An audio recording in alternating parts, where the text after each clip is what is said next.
አሻም እንደምን ሰነበታችሁ? ይህ የቅዳሜ ጨዋታ እንግዳ ዝግጅት ነው።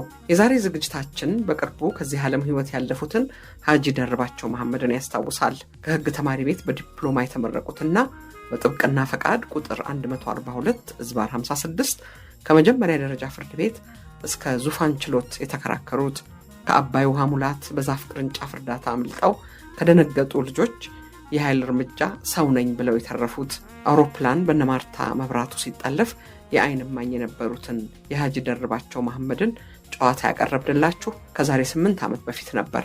ዛሬ ሀጂን የምናስታውሳቸው ከዚህ ጨዋታቸው ላይ መጥነን ያሰናዳነውን በ2 ሳምንት ዕድሜ ነው። እንደ ሁልጊዜውም ከኛ ጋር የረፍት ጊዜያችሁን ስለምታሳልፉ እጅግ ደስ ይለናል። በያላችሁበት ቦታ ሰናይ የረፍት ቀን እንድታሳልፉ እንመኛለን። ሸገር 102.1 የእናንተ ሬዲዮ።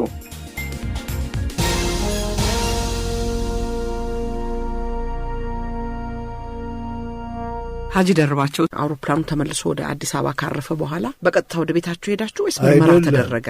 ወዳው አውሮፕላኑ ወደ አዲስ አበባ ከተመለሰ በኋላ አውሮፕላን ማረፊያው በወታደር ታጥሯል። በመትረየስ በእሳት አደጋ በሙሉ ከፍተኛ የሆነ ጥንቃቄ ተደርጎ ወርደን ሳሎን ላይ ተቀመጥ። ሰሞኑ እዚሁ ቢሮ ነው ለቅሷቸውን የሰማሁኝ አቶ ተሾመ ገብረ ማርያም። እሳቸው ባለስልጣን ነበሩ የዛን ጊዜ የመገናኛ ሚኒስቴር የሆነ በሲቪል አቪዬሽን ውስጥ የሆነ ስልጣን ነበራቸው። መጀመሪያ መጥተው ያነጋገሩን እሳቸው ናቸው። እና ስለዚህ እዛ ሳሎን ላይ ተቀመጥ። እንግዲህ ሰው ሁሉ ውስኪ አመጡለት። ውስኪ እየጠጣ ምን እያለ በቃ ከድንጋጤ አልወጣም። እና ነጮቹ ለብቻ ተቀምጠው ወዲያው አውሮፕላን ተዘጋጅቶላቸው ሄደዋል ነው የሚባለው። እኛ ግን ወደ ወንጀል ምርመራ ሄድን እና ወንጀል ምርመራ ገባ።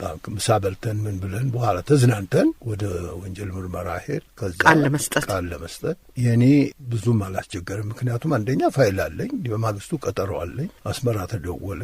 ቀጠሮ ያለኝ መሆኑ ፋይል ያለኝ መሆኑ ጎንደር ተደወለ። እነዛ ከፋይሌ ጋር ያለው ግንኙነት ሰውየው ማን እንደሆነ ደንበኛዬ፣ እነዚህ ሁሉ ነገር ታደርጎ ወደ 1 ሰዓት ተኩል 2 ሰዓት ከምሽቱ ተለቅቄ ቤቴ ሄዱ። ይሄ ትልቅ አጋጣሚ ነው እና ከዛ በኋላ በምስክርነት ነው የተጠራሁት ከፍተኛ ፍርድ ቤት። እቺ የቆሰለችዋ ታደለች። በእሷ ላይ ምስክርነት ቀርቤያለሁ። እንግዲህ እኔ ትልቅ ጭብጨባ የተደረገልኝ አዲስ አበባ ዩኒቨርሲቲ ተማሪ በሙሉ ያጨበጨበልኝ። እስቲ ንገሩን፣ የት ነበር ችሎቱ? ልደታ ነው። አዎ ልደታ ከፍተኛ ፍርድ ቤት ነው ያስቻለው። ልደታ ከፍተኛ ፍርድ ቤት አስቻለ። እዛ መጀመሪያ ስገባ አልወደዱኝም። ተማሪ በሙሉ አልወደደኝ። ዛሬ አሁን ስልጣን ላይ ያሉ ሰዎች በሙሉ አሉ እዛ ሊኖሩ ይችላሉ ብዬ እንግዲህ ያኔ የነበረ ተማሪ ዩኒቨርሲቲ የነበሩ ተማሪ እዛ ግቢው ይሄን ደረጃውን በሙሉ ግጥም አድርጎ ከላይ እስከ ታች ሞልቶታል። ሲገባ ሁሉም በክፉ አይን ነው ያየኝ እና ገብቼ እንግዲህ ምስክርነት አድራሻዬ ምናምን ተጠይቄ እቺ ተከሳሿን ታውቃታለህ ወይ አሉ። አላውቃትም አልኩ። በኋላ አቃቤ ሕጉ ሻምበል ነው እሱ ደግሞ ትወደድ ባይ ነበረ ሰውዬው። ይቅርታ እና ትንሽ እውነትም አያውቋትም እንግዲህ እኔ አላውቃት እና ደጋግሞ ጠየቀኝ። እኔ አላውቃት። እስቲ ያታለ አየዋት። አላውቅም። እንዴት አታውቅም? ቃል አልሰጠህም? ፖሊስ ጣቢያ ሰጥቻለሁ። አውቃለሁ አላልክም? እንዴት እቺን አላልኩም። እንዲህ ቃሌን አታውቅም? እስቲ አሳየኝ። 2 ሴቶች አይቻለሁ ብያለሁ። 2 ሴቶች አይቻለሁ። ተረቻ አይደለችም? እኔ አላውቅም። ልትሆን ትችላለች፣ ላትሆን ትችላለች። እኔ የዛን ሰዓት 2 ሴቶች መሆናቸውን አየሁ እንጂ እሷ ትሁን አትሁን የሞት አይነቶቹን ምን አይነት ነው? አውሮፕላኑ ይከሰከሳል፣ ይቃጠላል ወይስ በጥይት እንመታለን? የሞት አይነት ነበረ ማየው እንጂ የሰው መልክ የምለይበት ሰዓት አልነበረም። በዚህ ሁኔታ እሷ ናት ብዬ መናገር አልችልም። እሷ አይደለችምም አልልም። እኔ 2 ሴቶች እንደነበሩና አንዷ ቀይዋ እንደወደቀች አስታውሳለሁ። ጠይሟ ትኑር አትኑር ትሙት አትሙት አላውቅም አልኩኝ። በዛም ከጠዋት ጀምረን እስከ ምሳም ሳንወጣ ቀርተን ከሰዓት በኋላም ቀጥሎ ስወጣ እዛ የተቀመጠ ተማሪ በሙሉ አጨበጨበልት። እንግዲህ አውሮፕላኑ የተጠለፈውም በፖለቲካ ተቃውሞ ምክንያት ነው። እነኚህ ደግሞ ሰዎች እነ ማርታ መብራቱ፣ አለልኝ መኮንን እነኚህ በጣም ትልቅ የተማሪ መሪዎች ናቸው። እንግዲህ እስከ ዛሬም ድረስ ስማቸው የሚነሳ እና ይሄ ትልቅ የታሪክ አጋጣሚ ነው። እርስዎ በአጋጣሚ እዛ ውስጥ ቢሆኑ ነገሩ ወደ መጥፎ ቢሄድም ኖሮ ዛሬ ለመነጋገርም አንችልም ነበር አይደል ሀጅ ደርባቸው? ይሄ ነው እንግዲህ አንዱ ትልቁ አጋጣሚ። ሌላው እርስዎ ከ66 በኋላ መንግስት መስሪያ ቤት ይቀጠራሉ። የጭነት በጥብቅና ነው። በጥብቅና ያው እንግዲህ ቋሚ ሰራተኛ ሆነው ነው የሚቀጠሩት አይደል? ጥብቅና ሆኖ ቋሚ ለዛው መስሪያ ቤት ነው ጥብቅና መቆም እና እዛም እያሉ ደግሞ እንደዚሁ ሶስተኛው በህይወት የተረፉበት አጋጣሚ አለ። እስቲ እሱን ይንገሩን። ሲሄዱ በአውሮፕላን ሄዱ ወደ አሰብ፣ ሲመለሱ በጭነት መኪና ተመለሱ። እስቲ ይንገሩን። እንግዲህ የአሰብ መንገድ ሲሄድ በአውሮፕላን ሄድኩና ስመለስ መንገዱን ማየት እና ሀገሩን ማየት ስለፈለግኩኝ ቦቴ መኪና ማርቼዲስ ቦቴ አለ እና በሱ ነው ገቢና ላይ ሆኜ ገብረመድህን ከሚል ሹፌር ጋር ነበርኩኝ። እሱ እዛ በደንብ አድርጎ ይዞኝ እየሄድን መጥተን ከመሸ በኋላ ዶቢ በረሃ ላይ አፋፍ እንግዲህ በረሃው ከመግባታቸው በፊት አፋፉ ላይ የሚያርፉበት ቦታ አለ ሹፌሮች እና ሻይ ይጠጣሉ። እንቅልፍ ካለበት እንቅልፉን ይተኛል። ጎማ ይፈትሻል። የተለያየ ጥንቃቄዎች የሚደረግበት ካምፕ አይደለም፣ ዝም ብሎ ሜዳ ነው እና ግን የተለመደ ቦታ ነው። ብዙ መኪና መቆሚያ አለው እና እዛ ደክሞኝ የአሰብ መንገድ ታውቂዋለሽ፣ ሞቃት ነው። ገደም ብዬ እንደ እንቅልፍ ሸለብ አድርጎኛል እና ከዛ በኋላ እዛ እንደር ጩኸት ሰማለሁ። ዘንዶ ዘንዶ ዘንዶ እያለ ይጮኻል ሁሉ እና ከእንቅልፍ ብንን ብዬ ስነሳ ይጮኻል። ድናሃል ድናሃል። ምን ሆንኩ? ዘንዶ ሊበላ ነበራል። ምንድን ታዲያ እንዲዳር ተኝተው? አዎ እኔ ተኝቻለሁ። ሁሉም እኮ እነዚህ ሹፌሮቹ ግማሹ ካርታ ይጫወታል፣ ግማሹ ይጠጣል፣ ግማሹ ሻይ ይጠጣል። ሹፌሮቹም ረዳቶቹ ከኔም ጋር የተኙ ሰዎች አሉ። ማረፍ እኮ ነው መተኛት። እና ምንድን ነው ብል እዚህ ጋር ዘንዶ ሊውጥህ ነበረ፣ ድመት አዳነችሃል። ድመቷ ከየት መጣች? ከየት እንደመጣች አይታወቅም። እንግዲህ አሁን ድመቶች ሳይሳምባ መስጠት እወዳለሁ። የትኛዋ እንደሆነች አይታወቅም ያዳነችት። እውነት ነው። ከዶቢ በረሃ አዲስ አበባ አልመጣችም መጨረሻ። ለማንኛውም ይሄ ሶስተኛው ነው። ይሄም አጋጣሚ ነው። እኔ ዘንዶን አላየሁም፣ ግን ሹፌሮቹ ጩኸቱ ሰምቻለሁ። እንደዚህ ነግረውኛል። ድመት ነው ያዳነችው። ድመት እንግዲህ ከዛ በዛ አጋጣሚ ምንድን ዘንዶን የሚያህል ትልቅ ነገር ድመት እንዴት ይፈራል? በሕይወቱ ዘንዶ ከሚፈራው ነገር ሁሉ ድመት ይፈራል። ዝሆን ከሚፈራው ነገር ሁሉ አይጥ ይፈራል። እነዚህ ነገሮች በትንንሽ ነገሮች ይሸነፋሉ። ትልቅ ነኝ የሚለው በጣም ትንሽ ነገር ያሸንፈዋል። ለሁሉም የበላይ ያለው እውነት ነው። እሱስ ሀጅ ደርባቸው እንግዲህ እርስዎ ከጭነት ማመላለሻ ድርጅት ይወጡና እንደገና ደግሞ የግል ጥብቅና ስራ ውስጥ ይገባሉ። ለምንድን ነው? እኔ ጥብቅና እኮ እነዛም ጠበቃ ሆኜ ነው ለጭነት ማመላለሻ የምሰራ የነበረ በጥብቅና ነው። ምክንያቱም ሹፌሮቹ ያው የከፍተኛ ፍርድ ቤት የጥብቅና ፈቃድ ያለው ሰው ካልሆነ በነገር ፈጅ ሊከራከሩ አይችሉም። ስለዚህ ለነዛ ለመስሪያ ቤቱ ነው የማገለግለው፣ በጥብቅና ነው እና ስንብት ጠይቄ ስራውን አቋረጥኩ እንጂ ጥብቅናዬ ያው ሁልጊዜ ፈቃዱ አለ፣ እየታደሰ ነው በየዓመቱ። እንግዲህ 50 ዓመት ያህል ቆይተዋል አይደለ በጥብቅና ስራ? ዘንድሮ 53 መሆኑ 53 ይሆናል። በጣም ረጅም ጊዜ እኮ ነው ይባላል።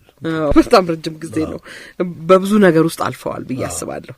በእኛ ሀገር እንግዲህ ጠበቃ ሸፋጭ ነገረ ፈጅ ይባላል አይደለ? የጠበቃ ስራ ክብር አለው ብለው ያምናሉ? እቺ በጣም አስፈላጊ የሆነችና ከባድ ጥያቄ ናት። የጥብቅና ስራ የሙያ ስራ ነው። የጥብቅና ስራ ለእንጀራ ለዳቦ የሚሰራበት ከሆነ ጥሩ ስራ አይደለም። ለሙያው የሚሰራበት ከሆነ ምርጥ ስራ ነው። ምክንያቱም ፍትህ ማስከበር ነው። የተበደለውን ሰው እንዳይበደል መከላከል ነው። ለዳቦ ከሆነ አስቸጋሪ ነገር ነው። ጥብቅናና ርህራሄ አብሮ የሚሄዱ ነገሮች አይደሉም። ጠበቃ ሆኖ ሐዘኔታ የሚገባው ከሆነ ሩህሩህ ከሆነ ካልጨከነ እውነትና ውሸትን አበጥራለሁ የሚል አመለካከት ካለው ጥሩ ጠበቃ አይሆንም፣ ገበያ አያገኝም ማለት ነው። ድክመት ይመስላል። ድክመት ሳይሆን እዚህ ውስጡ ላይ የተጫነው ነገር ነው። የሰውዬ የእውቀት ማነስ ወይም የችሎታ ማነስ ሳይሆን እነዚህ ነገሮች መጨከን ያስፈልጋል። አንድ ሰው በአንድ ሰው ላይ ማስፈረድ ቀላል ነገር አይደለም። ንብረቱ ይሸጣል፣ ቤት ይፈርሳል፣ ባልና ሚስት ይፋታል። እነዚህ ነገሮች ክፉ ነገሮች ናቸው። እነዚህ ነገር ላይ የጠበቃ እጅ ያርፍበታል። በዚህ ነገር ላይ ጨክኖ ካልሄደ ደንበኛውን ጎዳ ማለት ነው፣ ወይም ለደንበኛውን አገልግሎት ተገቢውን አገልግሎት አልሰጠም ማለት ነው። ጨክኖ ከሄደ ከመንፈሳዊና ከሕሊናው ጋር ይጣላል። ስለዚህ በጣም አስቸጋሪ ድብልቅልቅ የሆነ ነገር ነው እና ስለዚህ ስራው መጥፎ አይደለም። ለሙያ ተብሎ ቢሰራ ግሩም ነው። ለሙያ ካልሆነ ግን ያስቸግራል። ሀጅ ደርባቸው ሌላ ደግሞ እንደዚሁ እንግዲህ ወደ ትዝታ እንመለስና እርስዎ እንግዲህ ወደ ግብርና ስራም ገብተው ነበረ። ንግድ አይሳካልኝም አሉኝ፣ ግን ወደ ግብርናም ወደ የከብት እርባታ ስራም ገብተው ነበርና የት ነው እሱን የጀመሩት የነበረው? ይሄ ግብርና ስራ ያው ጠበቃ ሆኜ ነው። ሰው ቅዳሜና እሑድ የተወሰኑ ጊዜ ሶዶሬ ይሄድ ነበር። ለምንድን ነው ይህንን ሶዶሬ ዋና ውስጥ ከማደርግ እርሻ ውስጥ ለምን አልገባም የሚል አመለካከት አድርብኝና ጊቤ በረሃ እዚህ ሰሪቴ የሚባል ቦታ ከወልቂጤ ትንሽ ወረድ ብሎ ጊቤ በረሃው ሳይገባ ሰሪቴ አፋፉ ላይ እዛ ነበር። ሰሪቴ የሚባል ቦታ ነው እንትን ያሉ ከብትም የነበረኝ እርሻም የነበረኝ። ግን ያው አሁን የለም፣ ወዲያውን ደርግ ወረሰው። ከ66 በፊት ነው፣ ከአብዮቱ በፊት ነው። ሌላው ሀጅ ደርባቸው መቼም እርሶ 53 ዓመት አሉ እንግዲህ በኢትዮጵያ የፍትህ ስርዓት ውስጥ በጥብቅና ስራ በጥብቅና ሙያ ሲሰሩ ብዙ ሰዎች እንግዲህ አብረው ሰርተዋል ከእርሶ ጋር። በዳኝነት ውስጥ የነበሩ ሰዎች አሉ፣ በፍትህ ሚኒስቴር ውስጥ የነበሩ ሰዎች አሉ፣ ቅድም ያነሳናቸው አሉ ዶክተር በላቸው አስራት። እንደገና ደግሞ እርሶን ወደ ጥብቅና ሙያ ያስገቡት ደግሞ ኃይሌ በጋሻው አሉ። ሌሎቹን እስቲ ደግሞ እንደዚሁ አለፍ አለፍ እያልን እናንሳቸው። አቶ አሰፋ ሊበን በኢትዮጵያ ፍትህ ጉዳይ ላይ እንግዲህ ብዙ ጊዜ ይነሳሉ ይመስለኛል። እናንሳቸው። እሳቸውን በደንብ ያውቋቸዋል? በደንብ ነው ማውቃቸው። እሺ፣ በቅርብ ጊዜ ነው በህይወት ያለፉት። አቶ አሰፋ ሊበን እኔ የማደንቃቸው ሰው ናቸው። የፍትሐ ብሔር ስነ ስርዓት ህግ ከረቀቀ በኋላ የዘመናዊ የፍትህ አሰራር አካሄድ በሬጅስትራርነት ፈርቀዳጅ ናቸው ብል የተሳሳተ አይሆንም። ምክንያቱም የፍትሐ ብሔር ስነ ስርዓት ህግን ከጠበቃው ከዳኛው ከባለ ጉዳዩ ጋር ያስተዋወቁት ማለት ይቻላል። እሳቸው የሚገርም ነገር ነው። አቶ አሰፋ የፍርድ ቤቱ ባህታዊ ብንላቸው አይከፋም። ምክንያቱም አቶ አሰፋ የሚታሙበት ብዙ ክፉ ነገር የለም። በምንም በዚህ በሙስና አይታሙም፣ በንብረት አይታሙም፣ በምን ይፈራሉ የሚል ነገር ነው። የሚያስፈራቸው ምክንያት ሊኖራቸው ይችላል። እኔ አላቅም፣ ከኔ እውቅና ውጭ ነው። ግን ጥሩ መምህር፣ የህግ መምህር ናቸው። በአስተማሪነታቸው ጥሩ ነው። በዳኝነት ስራቸውም ላይ ይህን ያህል የጎላ ስህተት ሲተቹ አልሰማም። በመልካም ሲወሱ ነው የሚሰማው።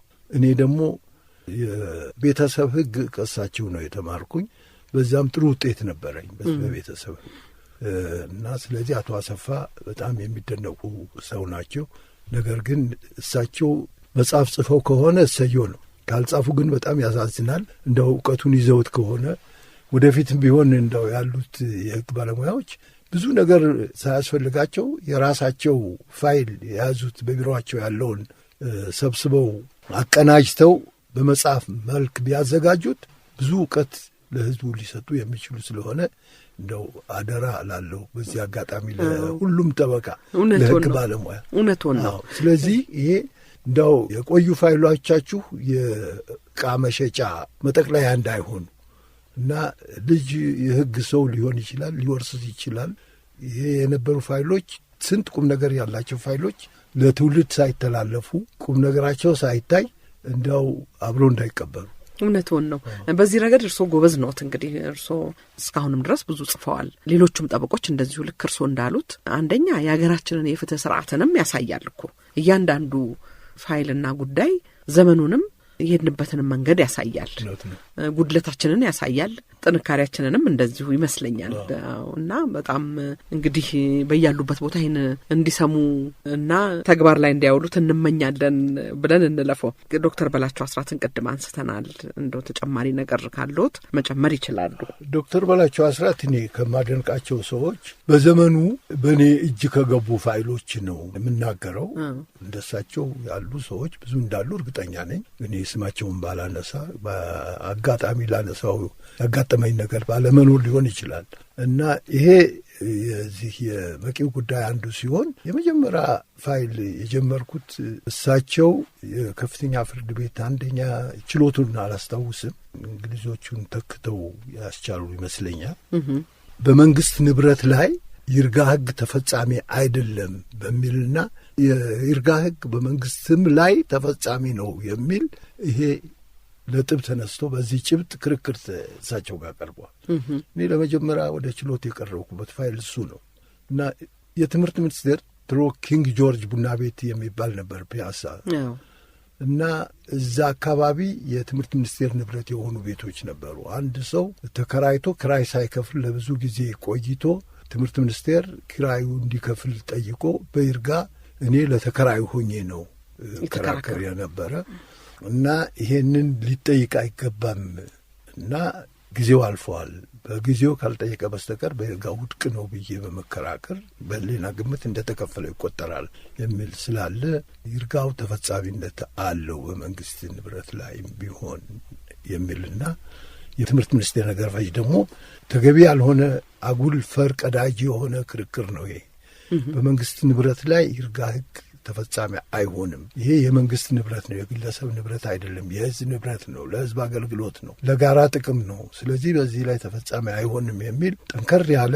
እንደውም የበሰለ የሕግ ትንተና ያለበት ክርክር ያቀርባሉ እኔ ጥሬ ጎረምሳ ሙገት ነው ይዤ የቀረብኩት እና እነዚህ ሁለቱ ክርክሮችን ከመዘኑ በኋላ ሕግ በመንግስትና በህዝብ መካከል ልዩነት አያደርግም እቺ ናት ቁም ነገር አቶ ዶክተር በላቸው አስራትን የማደንቀው ሕግ በመንግስትና በህዝብ መካከል ልዩነት አያደርግም በሕግ በትምህርት ሚኒስቴርም ቢሆን በመንግስት ንብረትም ቢሆን ተፈጻሚ ይሆናል ክርክሩ በይርጋ ውድቅ ነው ብሎ የወሰኑትን በጣም አደንቀው ነገር በጣም ትልቅ ነገር ነው እንግዲህ የሕግ አይን ለመሸፈን አይደል የሚታሰረው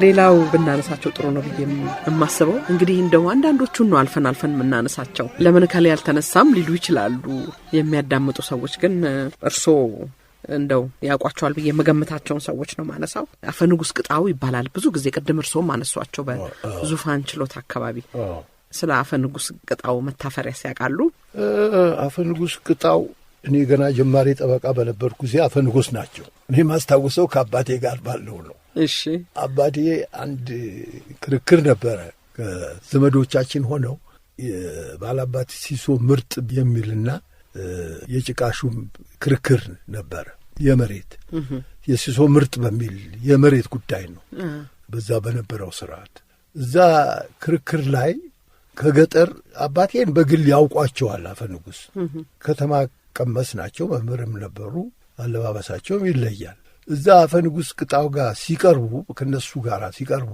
የለበሱት የገበሬ ልብስ ያደፈና የማይመስል ነገር ለብሰው አዘኔታ ለማግኘት ነው እነዛም እንደዛ ለብሰው ነው የመጡት እና ትኩር ብለው አያቸው እንዴት ማለት ነኝ ቁጭ ብያ ያለው አራራራ ቅጣው ጨርቅና ሰው መለየት ያቅተው መሰለህ ቅጣው ጨርቅና ሰው መለየት ያቅተው መሰለህ እንዴ በለገ ፋይሎ ባዳሪ ይሁን ልብስህን ለብሰህናና በስርዓቱ አከራከራለሁ ማለት ብለው መለሷቸው ይሄንን አስታውሳለሁ እና ብዙ የሚታወሱበት ነገር አለ እኔ ትውስ የሚለኝ ይሄ ነው ሌላው እንግዲህ ያው አፈንጉስ ማለት እንግዲህ እንደ ዛሬው የጠቅላይ ፍርድ ቤት ዳኛ እንደማለት ነው በዛን ጊዜው አፈንጉስ ማለት የንጉሱ አፍ ማለት ነው በጥሬ ቃሉ እሺ እና ጠቅላይ ፍርድ ቤት አይደለም ይሄ ዛሬ ሰበር ችሎት የሚል ነው ዙፋን ችሎት ማለት እና የሰበር ችሎት አንድ ነው ምክንያቱም ሰበር የሰጠው ውሳኔ በቃ የመጨረሻ ነው በኢትዮጵያም ውስጥ በንጉሱ ስርዓት የዙፋን ችሎት ውሳኔ የመጨረሻው ነው ከዛ በኋላ እንትን የለም ስለዚህ የሰበር ችሎት ዳኞች ናቸው ምክትል አፈንጉስ አንድ ነው ምክትል አፈንጉሶች ናቸው አብዛኛዎች ይሄ የችሎት ሰብሳቢው አሁን የሰበር ችሎት የጠቅላይ ፍርድ ቤት ሰብሳቢ ዳኛ የነበሩት ምክትል አፈንጉሶች ናቸው እና አሁን እንግዲህ የሰበር ችሎት ሰብሳቢዎች ወይም የዙፋን ችሎት ስልጣን ነው ያለው እና በዛ መልኩ ነው ደግሞ በአንድ በኩል ዘመናዊ የህግ ትምህርት የተማሩ ሰዎችም መተው አፈንጉስ የተባሉ አሉ። አሁን አፈንጉስ ተሾመ እንደዛ ነው ያውቃቸዋል እሳቸው። አፈንጉስ ተሾመ እንደዛ ነው። እነዚህ አንድ ላይ የመጡ ሰዎች አሁን እኔ ጥብቅና ያገባሁበት ጊዜ አፈንጉስ ተሾመ፣ አፈንጉስ ካሳ ወልደ ማርያም አፈንጉስ የሚባሉ ነበሩ። እነ ንጉሴ ፍታወቅ አፈንጉስ አልተባሉም እንጂ የከፍተኛ ፍርድ ቤት ፕሬዚደንት ፈረንጆችን ተክተው የገቡ ናቸው። ዶክተር በላቸው አስራት እነሱም እንትን ናቸው፣ ግን አፈንጉሶች አልተባሉ። አፈንጉስ ተሾመን ያውቋቸዋል በመጠኑ ስማቸው ይጠራ ከነበሩት ሰዎች መካከል እነኝ ናቸው። እንግዲህ አፈንጉስ ተሾመ እኔ ለውጥ 66 መጨረሻ አካባቢ 67 ላይ ነው ከፍተኛ ፍርድ ቤት ዳኛ ሆነ እንድሰራ መድበውኝ ነበር እና እኔ በዳኝነት እና በጥብቅና የሚገኘው ጥቅም እኩል አይደለም። ዛሬ እውነቱን ነው። ስለዚህ እኔ ወደ ጥብቅና አልገባም ብዬ አስፈቀድኳቸውና ተውኩት። ማቃቸው በዚህ ነው። አቶ ንጉሴ ፍታወቅ እንግዲህ ዘመናዊ ህግ ትምህርት በውጭም በአገር ውስጥም ከተማሩት መካከል ናቸው። ያውቋቸዋል? አውቃቸዋለሁ። እሳቸው ጋርም ትውስ የሚለኝ ነገር አለ። እሺ እሳቸው የከፍተኛ ፍርድ ቤት ዳኛ እንደሆኑ ሰብሳቢ ሆነው እንዳሉ አቶ ንጉሴ ፍታወቅ አንድ የዚህ የመሳሪያ ይሸጥ ነበር። የመሳሪያ ፈቃድ በጋሻ የመሳሪያ መሸጫ እንትን ድርጅት ነበር። የመሳሪያ ፈቃድ ምን እዚህ ከተማ ውስጥ ሱቅ ተከፍቶ መሳሪያ ይሸጥ ነበር? እሺ ነበር። ይሄ የመሳሪያ ፈቃድ በየአውራጃው ለህዝብ ፈቃድ ነው የሚሰጠው። መዘጋጃ ቤቱ የፈቀደለት ነው። ያ የፈቃድ ወረቀት ያገኘ ሰው ነው መሳሪያ መያዝ የሚችለው መግዛት የሚችለው። ጋሻው የመሳሪያ ንግድ ፈቃድ የሚሰጠው ከየክፍለ ሀገሩ እና ወይም ከአዲስ አበባም ቢሆን ያ ፈቃድ የተሰጠው ሰው ነው። ይሄ ራስን መጠበቂያና አንዳንዴም ለአደን ለምናምን የሚሆን እንደሱ ነው። አረሽ ምናምን ራስ መጠበቂያ በጣም ከባድ መሳሪያ አይደለም። እና ይሄ ደሴ ወልዲያ መዘጋጃ ቤት የመሳሪያ መሸጫ ፈቃድ ከነጥራዙ ይወጣና ለነጋዴዎች ይሰጣል። ያ ይነቃበትና ይያዛል። ነጋዴዎችም እዚያ አዲስ አበባ ያሉትም እዛ መስሪያ ቤት ያሉትም በሙሉ ይያዛል። እና እኔና ይሄ ሰው የጠበቃው ስም ረስቻለሁ ይመጣል ከስለ የታወቀ እኮ ነው። መልኩሻለሁ ብሎ በጣም ታሪክ ነገር ሰላሙ በቀለ አይደለም? ሰላሙ በቀለ ነው እንዴ? እሺ እንዴት አወቀ? በሱ ነው ትንሽ ሰላሙ በቀለ ነው። እና እሱና እኔ የተወሰኑት ሰዎች እኔ ነበርኩኝ። አብዛኛዎቹ ሰላም በቀለ ነበረ እንትን ጠበቃቸው። እና እየተከራከሩ ንጉሴ ፍታወቅ እንቀርባለን። ሰላሙ በጣም ደፋር ኃይለኛ ጠበቃ ነው። እና ያን ጊዜ ጸጥታ አስከባሪዎች የሚባሉ ነበሩ መሰለኝ የረሳሁት። እና እነዚህ በጸጥታ አስከባሪዎች ነው የተያዙ የነበረ። እነዚህን ሰዎች ያሰሩ ደንበኛዬን ያሰሩ ሰዎች ህገወጦች ናቸው። የማሰር ስልጣን የላቸውም። አቃቢ ህግ አይደሉም፣ ፖሊሶች አይደሉም፣ ዳኞች አይደሉም። ምንድን ናቸው? በህግ የሚታወቁ ነገር አይደሉም። እና ሰው በማሰራቸው ሊታሰሩ ይገባል የሚል ጠንከር ያለ ክርክር ያነሳል ሰላሙ። እና አቶ ንጉሴ ሰብሳቢ ናቸው። እና የእኔ ደንበኞች በዋስ ይለቀቁ ይላሉ። እኔ ከሱ ጎን ሆኜ ያው ለደንበኞች የምለውን እላለሁ። እና አቶ ንጉሴ ጉዳዩን ጠበቅ ያለ ክርክር፣ በጣም የጋለ ክርክር ነው። ዓርብ ዕለት ነው፣ ለሰኞ ይቀጥሩናል ለብይን። እና ከዛ በኋላ እንግዲህ ቅዳሜና እሑድ ስራ የለም። ሰላሙ ከችሎት ሲወጣ ለቀም አድርገው ይዘው እስር ቤት የእስር ቤት አይደለም አፈር ድቤ ነው። በባግ ሰኞ ሲመጣ ጧት እዛ ፍርድ ቤት በር ላይ አምጥተው ተውት። ቆሽሾ አዋራ ለብሶ ሳየው ሌላ ነገር ነው። ምን ሆንክ? ዝም በል አፍን ዝጋ ይለኛል። እሺ አልኩት እና ነገረኝ። ችሎት ገባል። የዓርብ ዕለት ንግግር ሰኞ አልተገኘም እንጂ በእርግጥ ደንበኞቻችን ተፈቱ። ግን ሰላሙን ቅዳሜና እሑድ በደምብ ታሸ። ሁለት ቀን ነው። ግን ያው የጥብቅና ስራ ብዙ ነገር አለው አይደል? አዎ የጥብቅና ስራ እኮ በጣም አስቸጋሪ ወገን አለኝ የሚለው ጉልበት አለኝ የሚለው እኔም ላይ የደረሰ አለ። የጥብቅና እንትን ጽፌያለሁ፣ ለጠበቆች ማህበር ጽፌያለሁ፣ ለከፍተኛ ፍርድ ቤትም ጽፌያለሁ፣ ለጠቅላይ ፍርድ ቤትም። ሰዎቹ ነጋዴዎች ናቸው። ወንድማቸው አንዱ ይገለዋል፣ አገዳደሉ ይገለዋል ይባላል። ገለሃል ተብሎ ተከሷል። እኔ ስለዚህ ገደለ ማለት አይደለም። እና ቲያትር ነው የታየው። ሰምታችሁት እንደሆነ እንደ ፖሊሱም ቆስለዋል ምን ብሎ ቲያትር ነው ያለው። አንዱ መኪና ላይ ገብቶ አንደኛው መኪና ላይ እንትን እያለ እንደው ሌላ ቲያትር ከተማ ውስጥ የታየ ነገር እና ለዛ ልጅ ነበረ ጠበቃ የሆንኩት። ከዛ ቢሮ ላይ ጠዋት ትፈልጋለህ ላነጋግርሃል፣ እዚሁ አነጋግረኝ። እኔ በቅልቦና ነው ምን እንደሆነ አላውቅም። የዛ የሟቹ ወገኖች ናቸው እና ምንድን ነው እና ሰው ፊት አይደልና አነጋግር ይሻል ና ይለኛል። ከተለዋለሁ እኔ በዋህነት እንዴት እየሄድን እኔ ቢሮ ስራ አለኝ፣ ችሎት ደርሷል፣ አነጋግረኝ እንጂ እሺ መጣሁ። ልክ ፖሊስ መኪና አጠገብ ያደርሰኝና ፖሊስ መኪና አጠገብ ስደርስ ግባ ይለኛል። የት? እዚህ። ለምን ትፈልጋለህ? የት አለ ትእዛዝ? እንዲህ ለዚህም በቃ እንዲህ ይልና ገፋፋስትሮ እዛ መኪና ውስጥ ከቱና ይዘውኝ ሄድ። በቃ አዲስ አበባ ያዞሩኛል ዝም ብለው። ከዛ በኋላ እዚህ መሐንዲስ የሚለውን ህንጻዎች ተሰርተውበታል። ሜዳ ነበር። እዛ ቀውላላ ሜዳ ላይ ያወርዱና ይህን ክርክርህን ታቆማለህ አታቆም? ይህን ክርክር እንዲህ ያለውን ሰው የገደለውን ሰው አንተ እብድ ነው ብለህ አማኑኤል ይመርመር ብለህ እንዲህ አይነት እንትን ታደርጋለህ? ልጆችህን ማሳደግ አትፈልግም? መኖር አትፈልግም? አለበለዚያ እኮ ዋጋህን ታገኛለህ ይለኛል። የፖሊስ መኪና ነው። ፖሊሶች በጣም ግሩም የማደንቀው ነገር ያዙት እኮ ፖሊሱን። በኋላ ይሄንን ያደረገውን ፖሊሱን ይዘውታል። በኋላ አልተቀጣም እንደሆነ መጨረሻው አላውቅም እንጂ እና አስፈራርተው እኔ በኋላ ብናገር ሌላ ነገር ነው። ይሄ ወስላታ ይሄ ሌባ ምናምን አልኩኝ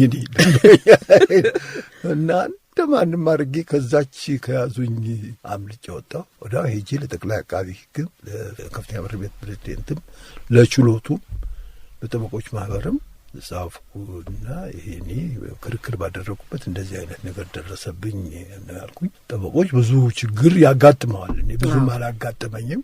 በዚህ የጥብቅና ስራ ላይ በግል የደረሰብኝ ነገር ቢኖር ይሄ ነው። ግን ያው መቼም ከስራው ጋር በጣም ያጋጫል። ሰው አይፈረድበትም እኮ ኃይል አለኝ የሚለው ሁሉ አይፈረድበትም። ምክንያቱም የተበደለ ሰው በዳይና ተበዳይ ያው በፍትህ ነው የሚለየው። እውነት ነው። ሁሉም ቢሆን እንግዲህ ያው ይቆጨዋል። ሰው መቼም ንብረቱም የሚያጣ ሰው፣ ህይወቱም የሚያጣ ሰው፣ የሚታሰርም ሰው ደስተኛ አይሆንም። ጠበቃን በጥሩ መልክ አያይም። እውነት ነው። እንደውም ጠበቃ ረቺውንም አያመሰግነው። ጠበቃና የኮሶ ዋንጫ አንድ ነው ይባላል። ለችግር ብቻ ነው የሚሞገሰው እንጂ ከዛ በኋላ ግን በጥሩ አይን አይደለም ወይ እንዲህ ስንት ቀን አጉላላይ፣ ስንት ገንዘብ በላይ፣ ስንት ቀን አመላለሰኝ የሚለው በቀሳ ይበዛል። እውነት ነው። ለጠበቃ የሚያመሰግን ሰው ብዙ አይገኝም። እውነት ነው። ከባድ ስራም ነው ደግሞ እውነቱን ነው።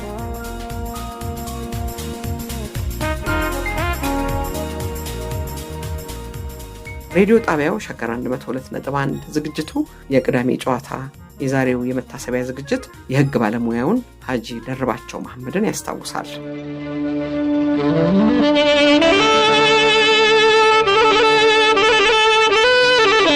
ሌላ ሰው ደግሞ እናንሳ። አቶ ንራዩ ኢሳያስን ያውቋቸው ይሆን? ስማቸው ብዙ ጊዜ ይነሳሉ ብዬ ነው። እኔ እሳቸው በአካል ማላቃቸው ስማቸውን እሰማለሁ። የተኛው ህግ እንደሆነ ህግ እንዳረቀቁ ነው የሚሰማው። አይ ደህና እንግዲህ እንደገና ዶክተር ባህጃር ያውቋቸዋል? እና ቦዝጊስ ጠበቃ ናቸው ነበሩ። ባህጃር ዳኛ ናቸው። ዳኛ ነበሩ። ምናዊ ናቸው? ህንድ ናቸው እንዴ? የእንግሊዝ ዜግነት ያላቸው ናቸው። ከዛ የተኛው ዝርያ እንዳላቸው አላሉ። እንግዲህ ደግሞ ከወጣቶቹ መካከል አሁን በህይወት ያሉትን ብዙም አላነሳሁም። እነሱ ስለ ራሳቸው ማውራት ይችላሉ ብዬ ነው። ሀጅ ደርባቸው አለሙ ፎኪዮ የሚባል ሰው ያውቁ ነበር? አውቀዋለሁ። አለሙ አውቀዋለሁ። ልጆች አሉት አላቅም ምን እንጃ እኔም አላቅም።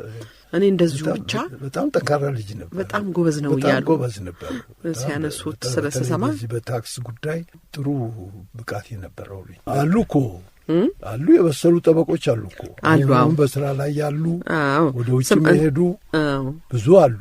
ማን የተኛውን አስቼ የተኛውን መተው አልችልም እንጂ እውነቱን ነው። ዛሬ እንደው ቢያንስ 30-40 ሰው ማንሳት ይችላል ነበር። እውነት ነው። ግድ የለም አንዳንዶቹን ደግሞ በሌላ ጉዳይ እናነሳቸዋለን። እንግዲህ እርሶ ሀጅ ደርባቸው ከወይዘሮ ሙሉመቤት ጋር ትዳር የመሰረታችሁት የዛሬ 46 ዓመት ነው ይሆናል። ጥብቅና ስራ ከጀመሩ በኋላ እስቲ ንገሩኝ ስለ ወይዘሮ ሙሉመቤት፣ ስለ ትዳሩ፣ ስለ ልጆቹ ይንገሩኝ። ልጆቹም ብዙ ናቸው ፈጣሪ ይመስገን። እሺ እኔ ከወይዘሮ ሙሉመቤት ጋር ተዋወቅ ነው ኤርሚያስ አመርጋ የሚል ሰው ያለ የኤርሚያስ አመርጋ አባት ጠቅላ አመርጋ ይባላል። እሺ ጠቅላ አመርጋ በባህላችን የቻሃ ውስጥ አዝማች ንጉስ ናቸው። አዝማች ጠቅል አባትዮ ንጉስ አመርጋ ሞተው እሳቸውን ለማንገስ ጠቅላ አመርጋን ለማንገስ ወደ እንድብር ስንሄድ ጉብር የሚባለው ቦታ ላይ ከትምህርት ቤት ልፍ ስትል አያታለሁ እና ሳይ እንግዲህ ቀይ ናት። ደስ አለችኝ እና መኪና ነበር ያዝኩት። አቆምንና ጠየቅን ማናት የማልጅ ናት ብለን ጠየቅን። አካባቢዋን ጠየቅንና እሳቸውን አንግሰን ምን ብለን ከጨረስን ከተመለስን በኋላ በሳምንቱ ተያይዘን ሽማግሌ ላኩኝ እና በዚህ መልኩ ነው ያገኘዋትና ያጨዋት። ያው ቤተሰቡ በባህላችን መሰረት ቤተሰብ ላኩኝ እና ሰጡን። እዚህ እንግዲህ ከእንድብር ጉብሬ በሚባለው አካባቢ ነው ቤታቸው። ከዛ ይዘን ነው የመጣ ነው። ሰርጉ የተደረገው ኢትዮጵያ ሆቴል ውስጥ ነው። ዋቤ ወንዝ ላይ ቁርሳችን እዛ ነው የበላ ነው። የተለየ የሆነ ያኔ ልዩ ሰርግ ነበረ። እንዴ በዘመኑ ኢትዮጵያ ሆቴል ሰርግ መደገስ እኮ ትልቅ ነገር ነው። እንዳውም የሚያስቅም የሚገርም ነው። የዛን ቀን የሰርጌ ዕለት አዲስ አበባ ውስጥ ፈጣሪ ምስጋና ይግባውና ብዙ ሰው ነበር የሚወደኝ። እኔ ይህን ያህል ወዳጅም ባልሆን ምንም ያደረኩት ነገር ባይኖር በጣም ነበር። ለእኔ ሰርግ ወደ ገጠር የሄዱ ጠበቆች፣ ዳኞች ዛሬ ስማቸው የሚነሳ በሙሉ ዛሬ ያሉ ትልልቅ ጠበቃዎች በሙሉ ለእኔ ሰርግ ሄደዋል። እነ ሚስተር ቮስኪስም ሄደዋል። አረቦችም ነበሩ፣ ፈረንጆችም ነበሩ፣ ኢትዮጵያውያኖችም ነበሩ። ከዛ ጃንዊ የጉራጌ መንገዶች ስራ ድርጅት ሊመርቁ ነው ተብሎ የሚወራበት ጊዜ ነበር። በአጋጣሚ ወደ 60 መኪና ነው የሄደው አጅቡ። ወሊሶ ነው ያደር ነው። ወሊሶ ስናድር እቺ ነገር እንግዲህ ትንሽ ሁሉም ሰው ሊያዝናናው ስለሚችል ነው ያመጣው እና ወሊሶ ስናድር ሆቴሉ ይሄ 60 መኪና በአንድ መኪና 2 ሰው 3 ሰውም ሊኖር ይችላል። ብቻውን የሄደ የለም፣ ብዙ ሰው ነው የሄደው። እዛ ወሊሶ ያለው ሆቴል በሙሉ ተይዟል እና እዛ ሆቴሉ ላይ እንዳረፉ እኔ ከሚዜ ጋር ሚዜ መሐመድ አመዴ ይባላል፣ ወሎዬ ነው። የፍትራ አመዴ ለማ ልጅ እኔና እሱ ፍሉሃን ይሄዳል። እዛ ኢትዮጵያ ሆቴል ያለበት ጋር ላይ ነው የያዝነው። ሆቴሉም ተይዟል፣ በሙሉ ተይዟል፣ ትንንሹም ትልቁ እና ጸጥታው በደንብ ተከብሯል። ጃንዊ መጥተዋል ተብሎ ነው የታሰበው። ምክንያቱም 60 መኪና ሳይነገር ምንም ነገር አውራጃ ገዥም ፖሊስም ሳያውቅ ድንገተኛ ደግሞ ሰርግ የምታሳውቂው ነገር የለም። ገባል። በዛ አካባቢ ባላቸው ኃይል ከተማውን ጸጥታውን በደንብ ያስከብራሉ። እኔና እሱ ፍሉሃ ሄደን ታጥበን ተመልሰን ስንመጣ ትንሽ ከተማውን እየቆየ እንትን እያልን ስንል የሆነ ነገር ረባበሽን መሰለኝ። ጉርምስና አለ። በኋላ ፖሊስ አንከብክቦ እኔንም መመሪያ መዴንም ፖሊስ ጠባ ይዞን ይሄዳል። በኋላ ሻምበሉ ሰዓት ጎርሶ ተቆጥቷል። ምንድን ነው የምትረብሹት? ምንድን ነው ከተማችንን የምትረብሹት? ምንድን ነው ጸጥታው የምታበላሹ? ተው ምን ሆንክ? ረጋ በል እለዋለሁ። ምን ነው ምን አለ? ይሄ እንግዳ እኮ እኔን አጅቦ የመጣ ነው። እንግዲህ አንተን ደግሞ አጅቦ ይመጣል። እኔን አጅቦ ነው የመጣው። ምን ማለት ነው አልኩኝ። እኔ እኮ ሰርገኛ ነው፣ ሰርግ እኮ ነው። እኔ ላገባ ነኝ፣ ሰርገኛዎቼ ናቸው እነዚህ። በጣም ተናደደ። እንዴ ካላመንክና እንሂድ ራስ ሆቴል እዛው አጠገባለ ቀያዝማች አንዳርጌ ሆቴል እዛ ሁሉ ይጠጣል። ሁሉም አንድ የራሱ 2 ውስኪ 3 ውስኪ አውርዶ ይጠጣል። እና ባኩሸቱን ሻምበል ባሻ በል ያስከቱ 2 ሰው ያዙ፣ መሳሪያ ያዙ። እሱን ሽጉጡ ያዘ። ተነስ እሺ ተነስተን እዛ ሆቴሉ ስንገባ ያ ሰርገኛ በሙሉ ብድግ አለና ያጫውጫዋል። ሻምበል ይቀመጡ ይባሉና 2 ጠርሙስ ውስኪ እና በኋላ እንደዚህ አይነት ነገር አሳልፈናል በሰርጉ። ከዛ እንደገና ነው እንግዲህ ይዛችሁ ሙሽሪትን መጣን። ኢትዮጵያ ሆቴል ነው የተደረገው። ደስ የሚለኝ ነገር ቢኖር ኢትዮጵያውያኖች እምነት የራስ ነው። የኛው ህይወት ጨርሶ በሚቀጥለው ህይወት ላይ ያዋጣኛል የሚለውን ምርጫ ነው የሚይዘው። የሌላውን ሰው ሳይነካ የራሱን አክብሮ መጓዝ ነው ያለበት እና አንዱን የሌላውን ያ ሁሉም የዘራውን ያጭዳል። እውነት ነው። እና እሱን እዛ መጠበቅ ነው ዋናው ጋር ሲኬድ። አዎ። እና ስለዚህ እዚህ ወንድማማችነት፣ ፍቅር፣ አንድነት፣ ሰላምን ነው ማስተላለፍ የሚገባል።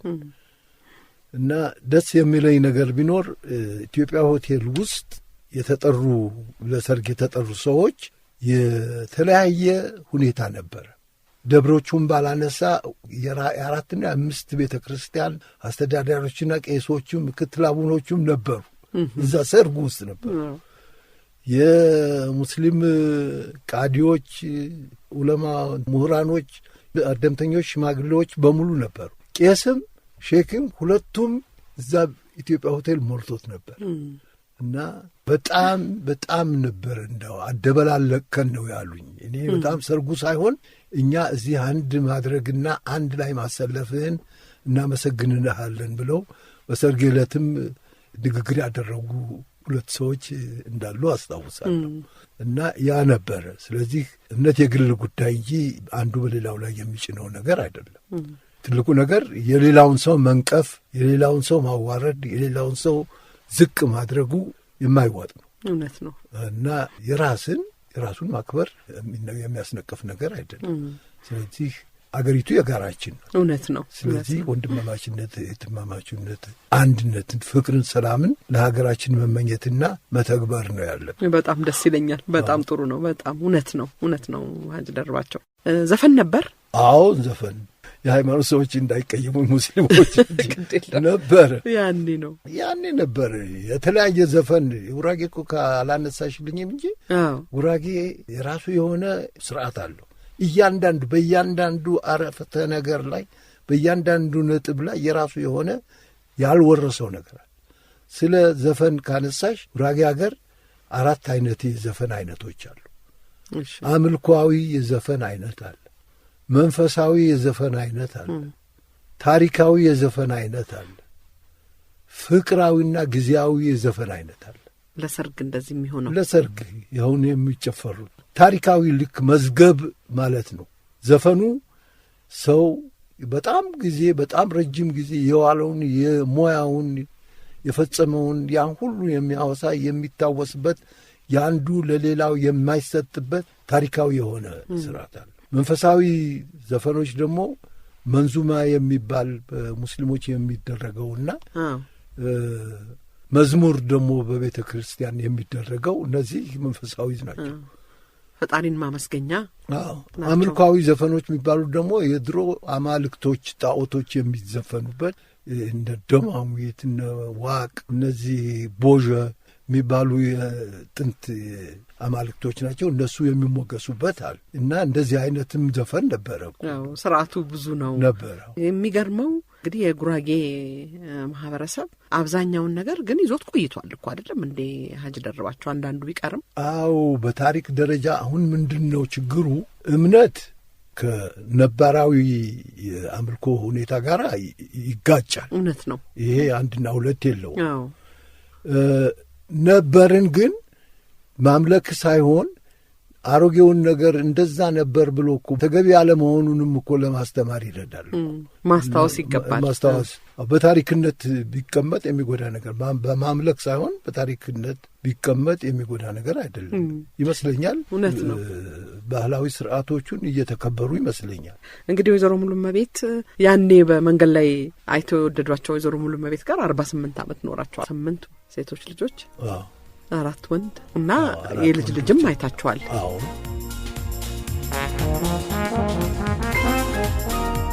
ለሀጂ ደርባቸው መሐመድ ማስታወሻ ያዘጋጀነው ፕሮግራም የመጀመሪያው ክፍል ይህን መሳይ ነበር። በሁለተኛው ክፍል የምንገናኘው ከጥቂት ፋታ በኋላ ነው። ለአሁኑ ለመሰናበቻችን ይህን ዜማ መርጠናል። አሁንም በድጋሚ ምቹ የረፍት ቀን እንድታሳልፉ ከልብ እንመኛለን። ሸገር 102.1 የእናንተ ሬዲዮ